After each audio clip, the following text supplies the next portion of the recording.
एक बात और, जो बुद्धिजीवी हैं, जो 40 साल से ऊपर के, 50 साल से ऊपर के और जो युवा हैं, उनसे एक बात यह है कि आज की डेट में हमें सबसे बड़ी प्रॉब्लम क्या है, कोई विचार करता है इस बात में? हमारी सबसे बड़ी प्रॉब्लम है we lack in intellectual capability. हम किसी डिस्कशन फोरम में है ही नहीं। कहां हो बताओ? मीडिया में हमारे गिने चुने 3-4 हैं। पूरे राजस्थान की बात कर लो। टेलीविजन चैनल्स में जब डिस्कशन होता है, जब बातें होती हैं, तो मुझे तो कोई दिखता ही नहीं। मुझे अरे जब आप अपनी बात रखोगे नहीं तो दूसरे आपकी बात सुनेंगे कैसे? हैं वहां तो पहुंचो। और हम सबके सब केवल सरकारी नौकरियों के पीछे दौड़ते दौड़ते थक जाएंगे भाई। केवल सरकारी नौकरी ही सब कुछ नहीं है, बहुत कुछ है। परसों की बात बता रहा हूं, जब आए थे सब, हमने कहां गए, इनको कहा था कि यहां पे जयपुर में ऐसे गुजर लड़के भी हैं जो 90 लाख रुपए सालाना का पैकेज लेके चलते हैं, उनको भी तो बुलाओ, वो भी तो बताएं कि ऐसे भी हो सकता है। हम केवल पशुधन सहायक, कंप्यूटर सहायक, first grade, second grade, third grade, RS, इन्हीं के पीछे दौड़ेंगे क्या? और नौकरी तो होती है 900, अप्लाई करने वाले 9 लाख, बाकी कहां जाएंगे? और आपका तो 5% आरक्षण है, तो 900 में तो गिनती के 5% ही आएंगे। बाकी लोग कहां जाएंगे, कैसे सेटल होंगे, ये आज हम लोगों को, यहां सब समझदार लोगों को बैठ करके ये तय करना है कि where is the next future, what are we going to do. इस पर चर्चा करनी है, इस पर मंथन करना जरूरी है। मैं इतने लोगों से मिलता हूं, मैं इतने लोगों के इंटरव्यूज लेता हूं, खास करके बुला करके गुजरों के इंटरव्यू देता हूं कि मेरे को अपनी कंपनी में जॉब देनी है, तो मेरे को लगता है कि यार मेरे को बहुत कुछ करना बाकी है। लोगों को डर है बात करने में, झिझक है। ये झिझक कैसे खत्म होगी? मंचों से नहीं होगी, लोगों के बीच में बैठ करके उनसे बात करने से खत्म होगी। हमको करना पड़ेगा। This is the path to the future. बहुत जरूरी है सर। ये बात मैं आप सबसे इसलिए करना चाहता हूं क्योंकि मैं आज तो देख ही नहीं रहा 20 साल बाद कैसा गुर्जर समाज खड़ा होगा, इस पर हमको मंथन करने की जरूरत है। और ये राजनीतिक डिस्कशन नहीं है, ये एक सोशियो पॉलिटिकल डिस्कशन है। बिकॉज दोनों के दोनों मिलकर के जब काम करेंगे तभी तो 20 साल की प्लानिंग कर पाओगे, नहीं तो नहीं कर सकते। So we need to work on that. एक और विडंबना है जो मैंने देखी, पिछले 8-1 साल से मैं आप सबके साथ लगा हूं, और पिछले 5 साल से एक राजनीतिक तौर से भी पूरे एमबीसी समाज को संगठित करने का प्रयास चल रहा। हम लोग 200 में से 72 विधानसभाएं काबिज करते हैं साहब। आपकी 25 लोकसभाओं में से 12 लोकसभाएं आपके वोट के बिना जीत ही नहीं जा सकती। ये आपका दम है। और इस दम को देखते हुए मुझे इस बात की खुशी है कि मैं अभी फुलेरा गया था, तो जब मैं वापस आ रहा था तो दीवारों के ऊपर इस छाती फूल गई खुशी से कि उसमें लिखा था अंकित चेची लोकसभा जयपुर ग्रामीण। मजा आ गया था। अरे सपने तो देखो, पहुंचोगे तो तब जब देखना तो शुरू करोगे। बहुत अच्छा लगा आप सबको, बहुत बहुत शुभकामनाएं। ऐसे 10 नाम और होने चाहिए। किसी भी पार्टी से आओ, कहीं से भी आओ, किसी गांव से आओ तो सही, आओ तो सही। और उसकी तो इच्छा हो गई आने की, हम मर कहां जाते हैं ये मैं आपको समझा। हमारे पास लॉबिंग की कैपेबिलिटी है ही नहीं। लॉबिंग समझते हैं आप? जो हम गलियारों में बात करते हैं ना, जैसे अगर भाई साहब हैं, कालूलाल जी हैं, देवनारायण जी हैं, देवनारायण जी को अगर टिकट चाहिए जयपुर ग्रामीण से, एक बार के लिए बात करिए। वैसे ये भी प्रत्याशी है, ताली बजाइए इनके लिए। 2 तो आपके सामने मैंने नाम गिना दिए। You should feel proud about this. तो अगर इनको टिकट चाहिए किसी अमुक पार्टी से, तो ये बार बार जाकर के बोलेंगे मुझे टिकट दो, मुझे टिकट दो, ऐसे तो कुछ नहीं मिलता। लेकिन आपके संगठन के लोग, आप लोग जब कंसर्न लोगों के पास जाते हैं तो कम से कम ये तो कह दो कि देवनारायण अच्छा आदमी है, इसको देख लिया करो। इसको लॉबिंग बोलते हैं। और हमारे यहां लॉबिंग अलग तरह की होती है। मेरे को कोई शर्म नहीं है कहने में, देवनारायण में कुछ नहीं है, मेरा देख लो, मेरा भाई है। और ये हमारी सबसे बड़ी प्रॉब्लम है, इसको ठीक करना बहुत जरूरी है। Positive lobbying is a requirement, we need to work on it. बहुत जरूरी है साहब। अभी बात कर रहे थे गुजर रेजिमेंट की, यहां से नहीं होगी, लॉबिंग चाहिए। पीएमओ में कौन कर रहा है आपकी लॉबिंग? आपकी बात रख कौन रहा है?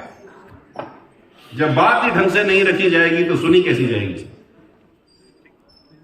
मेरी बात आप कान करिए, क्योंकि जब हम बात कर रहे हैं 20 साल के प्लान की, तो उसमें तो लॉबिंग की भी तो जरूरत पड़ेगी ना। अपने आप तो हो नहीं जाएगा। ये रेल की पटरियां थोड़ी भी जाके उचक के बैठ गए। ये प्लान है, फ्यूचर्स है, और इसके अंदर में हर एक संगठन को अपना दायित्व निभाना पड़ेगा। चाहे कोई कहीं से भी आए, चाहे भीलवाड़ा से आओ, चाहे जयपुर से आओ, चाहे अलवर से आओ, कहीं से आओ। और एक प्रश्न और है मेरा, जयपुर शहर में कितने गुजर रहते हैं साहब? कितने गुजर परिवार हैं? 20,000? 1 लाख? 1.5 लाख? जयपुर शहर में 1.5 लाख? मैं तो मान लूं 50,000। सबके घर में एक बच्चा तो होगा। माते नहीं अगर आ जाते तो।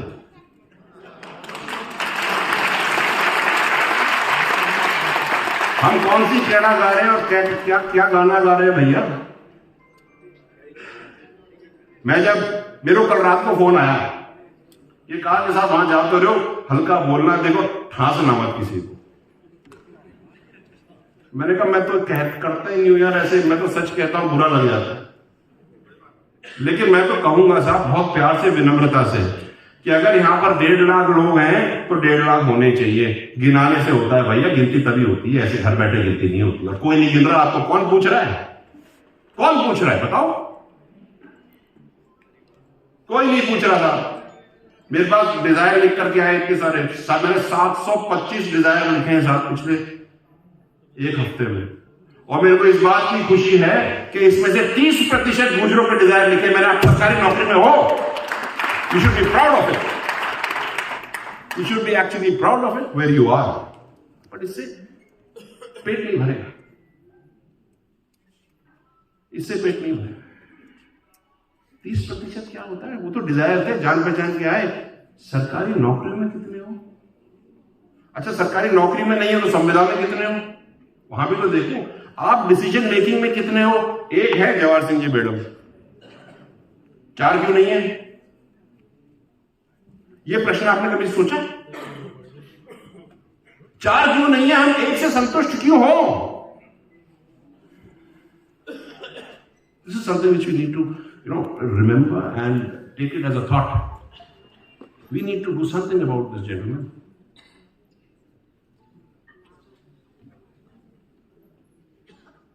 एक चीज चल रही है, शायद आपको डीएनटी के बारे में पता है? किसी को डीएनटी के बारे में पता है? डी नोटिफाइड ट्राइब्स में गुजर आते हैं साहब। इदाते कमीशन थी, माननीय प्रधानमंत्री मोदी जी ने काफी साल पहले शुरू करी थी। उन्होंने अपना रिजल्ट भी दे दिया। इसकी बात क्यों नहीं करता था? पता करना पड़ेगा ना। और डी नोटिफाइड ट्राइब्स में गुजर भी आते हैं, गडरिया भी आते हैं, अपनी पूरी एपीसी समाज आती है। और इसकी खासियत यह है साहब कि जो भी स्कीम्स हमको मिल रही है एपीसी में तो मिल ही रही है, लेकिन सेंट्रल लेवल पे आपको अलग से स्कीम्स मिलती हैं। आपको बाहर जाकर के विदेश में पढ़ने के लिए सरकार पैसे देती है। आपको पता क्यों? और पता नहीं, ये विचारने की बात है कि नहीं? देखो मैं तो पूछ के और चूटी काट के जाऊंगा दादा, क्योंकि बस समाज में बैठे बात तो करनी पड़ेगी। हमें पता क्यों नहीं है? और जिनको पता है वो आपको पता क्यों नहीं है?